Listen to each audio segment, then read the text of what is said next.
여정은 캐나다의 하느님 말씀 국제종교교육센터에서 기획한 가톨릭 신앙 연구 안내 프로그램 가운데 첫 번째로 나온 평신도를 위한 성서공부 교재이며, 본 영상물은 한국 가톨릭 생활 성서사에서 출간된 성서의 길을 따른 여정을 요약하였습니다.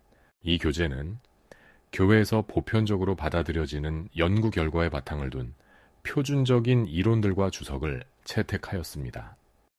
셋째 마당, 요셉, 창세기 37장 1절에서 50장 26절까지. 목표, 요셉과 하느님의 약속들 안에서 그가 행하는 역할을 알아본다.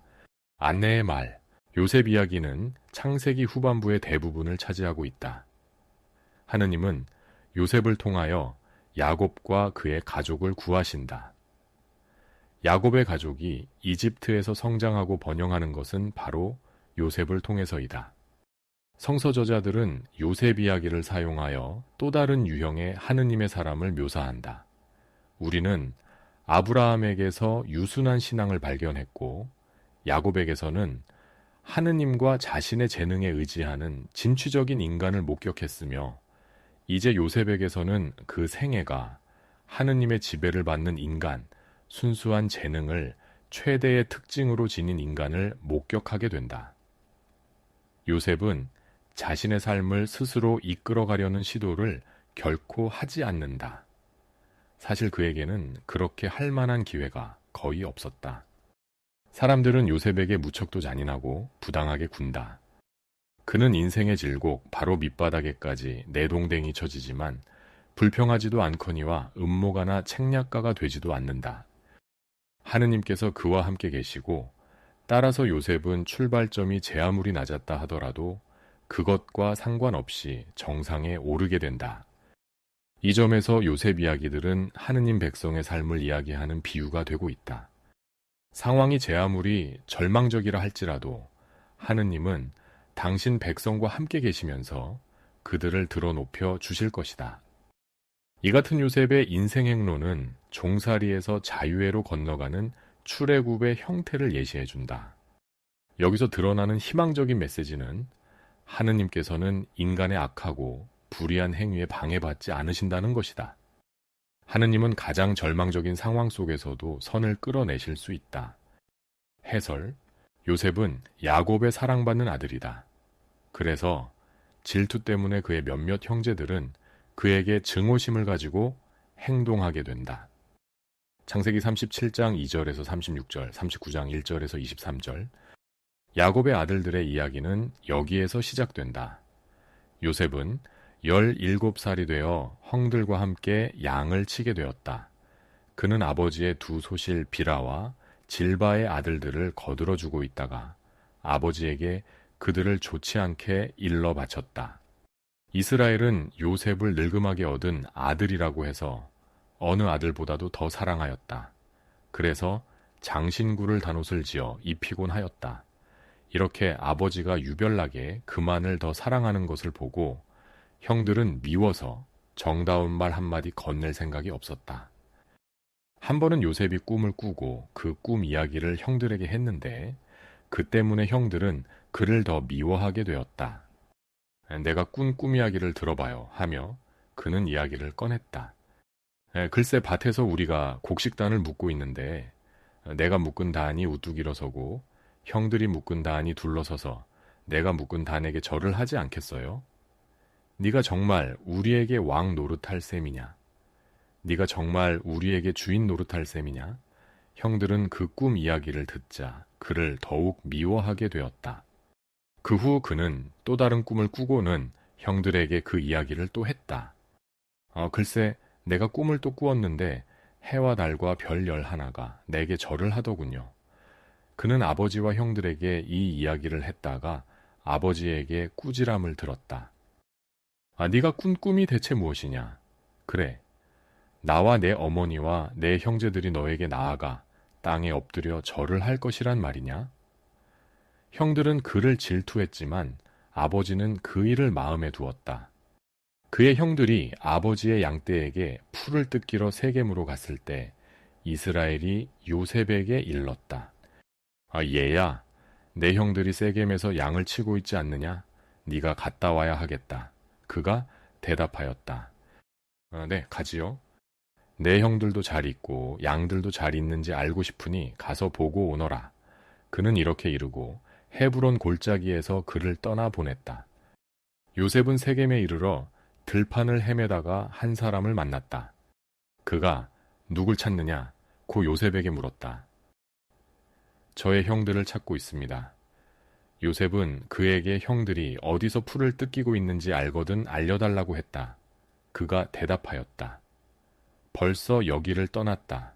도다인으로 가자고 하는 소리를 들었다. 이 말을 듣고 요셉은 도다인으로 찾아가 거기에서 형들을 만나게 되었다. 형들은 멀리서 알아보고 그가 다다르기 전에 죽이려고 음모를 꾸몄다. 야, 꿈장이가 오는구나. 저 녀석을 죽여 아무 구덩이에나 쳐넣고는 들짐승이 잡아먹었다고 하자. 그리고 그 꿈이 어떻게 되어가는가 보자. 그러나 르우벤은 그 말을 듣고 있다가 그들의 손에서 그를 건져낼 속셈으로 목숨만은 해치지 말자고 하였다. 피만은 흘리지 말아라. 그 녀석을 이 빈들에 있는 구덩이에 쳐넣고 손만은 대지 말아라. 르우벤은 그들의 손에서 요셉을 살려내어 아버지께로 되돌려 보낼 생각이었다.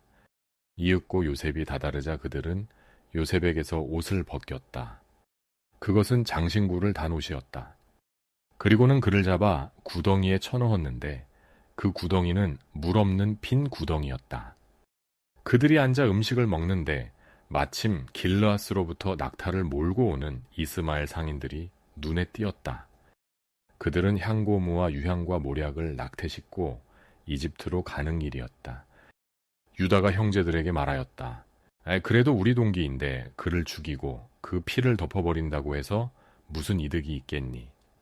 그러니 그 애를 이스마엘 사람들에게 팔아버리고 우리는 손을 대지 말자. 아무래도 우리 동기요, 우리 혈육이 아니냐. 형제들은 그의 말을 듣기로 했다. 그러는 동안 미디안 상인들이 지나가다가 요셉을 구덩이에서 끌어내었다. 그들은 그를 이스마엘 사람들에게 은 20냥에 팔아넘겼다. 이스마엘 사람들은 요셉을 이집트로 데리고 갔다. 르우벤은 구덩이로 돌아와 요셉이 그 안에 없는 것을 보고 옷을 찢으며 형제들에게로 돌아가 그 애가 없어졌다. 난 이제 어디로 가야 하느냐 하고 부르짖었다. 그러자 그들은 염소 한 마리를 죽이고 요셉의 옷을 가져다 그 피를 묻혔다. 그리고 그 장신구로 꾸민 옷을 아버지께 보내며 말을 전하였다. 이것을 우리가 주었습니다. 이것이 아버님 아들의 옷인지 아닌지 잘 보십시오. 그는 그것을 곧 알아보고 외쳤다. 내 아들의 옷이다. 들짐승이 잡아먹었구나. 요셉이 짐승들의 밥이 되다니. 야곱은 옷을 찢고 배 옷을 몸에 걸친 채 아들을 생각하며 날이 가도 달이 가도 울기만 했다. 그의 아들 딸들이 모두 일어나 위로했지만 그는 위로를 받지 않고 다만 이렇게 말하는 것이었다. 아니다. 나는 지하로 내 아들한테 울면서 내려가겠다. 이렇게 아버지는 요셉을 생각하여 울었다. 한편 미디안 사람들은 에집트로 가서 파라오의 신하인 경호대장 에집트 사람 보디발에게 그를 팔아 넘겼다. 요셉은 에집트로 끌려 내려갔다. 그를 끌고 내려온 이스마엘 사람에게서 파라오의 한 신하인 경호대장 에집트 사람 보디발이 그를 샀다. 그러나 요셉은 야훼께서 돌보아 주셨으므로 앞길이 열려 에집트 사람 주인 집의 한 식구처럼 되었다. 주인은 야훼께서 그를 돌보아 주시는 것을 알았다. 그의 손이 닿는 것은 무엇이든지 야훼께서 잘 되게 해 주셨던 것이다. 그는 요셉이 눈에 들어 신복으로 삼고 집안일의 관리인으로 세워 그에게 모든 것을 맡겼다.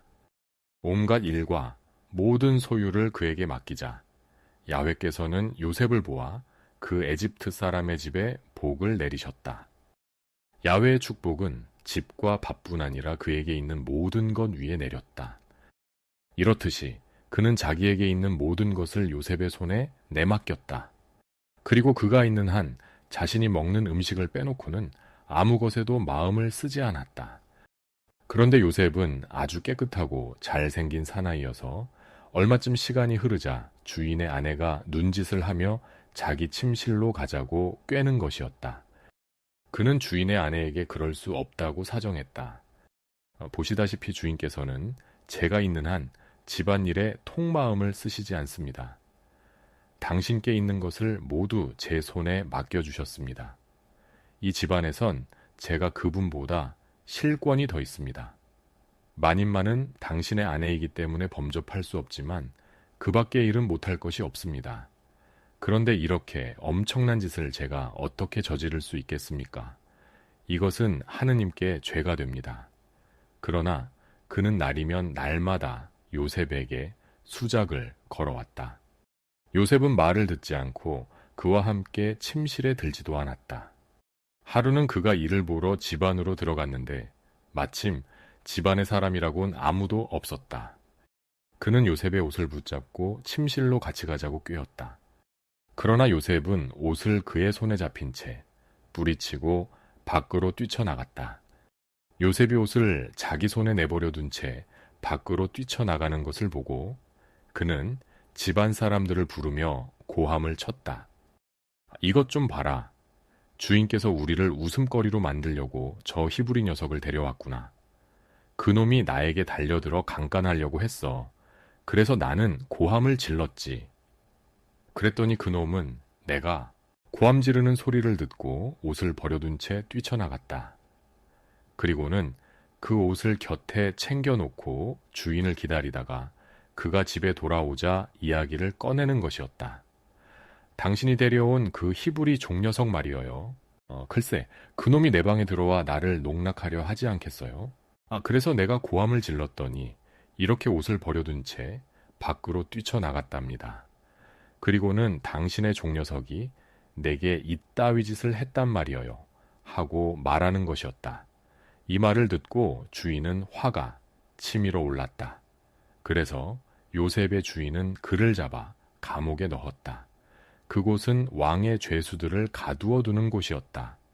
그러나 그가 감옥에 있을 때에도 야훼께서는 요셉을 돌보셨다. 그에게 한결같은 사랑을 쏟으시고 은총을 베푸시어 간수장의 눈에 들게 해주셨다. 그리하여 간수장은 감옥에 있는 모든 죄수들을 요셉의 손에 맡겨 무슨 일이고 마음대로 하게 하였다. 간수장은 요셉에게 모든 일을 맡겨놓고는 일절 간섭을 하지 않았다. 야훼께서 그를 돌보시어 그가 하기만 하면 무엇이든지 잘되게 해주셨던 것이다. 요셉은 그의 아버지의 귀염둥이로서의 귀한 위치에 있다가 가장 비참한 처지로 떨어지게 된다. 그는 노예로 팔려가 어떤 에집트인의 소유물이 된 것이다. 그러나 오래지 않아 그는 정상에 오른다. 보디발의 식솔들과 모든 재산이 요셉의 손에 맡겨지게 되는 것이다. 이 높은 지위를 이용하여 이득을 챙기기는 쉬운 일이었을 것이다. 보디발의 아내는 요셉을 멋대로 주무를 수 있으리라고 생각한다. 그러나 요셉은 높은 지위에 있을 때라도 원칙을 수호하는 사람이다. 그가 그릇된 고소를 당하여 부당하게 감옥에 갇힌 것은 바로 정직성 때문이다. 그러나 감옥에서까지도 그의 재질은 그를 다른 사람들 위에 오르게 한다. 하느님께서 그와 함께 계시니 감옥 안에서도 만사가 잘 되어가는 것이다. 다음 영상물에서 계속 이어집니다. 구독 신청으로 함께 해주세요.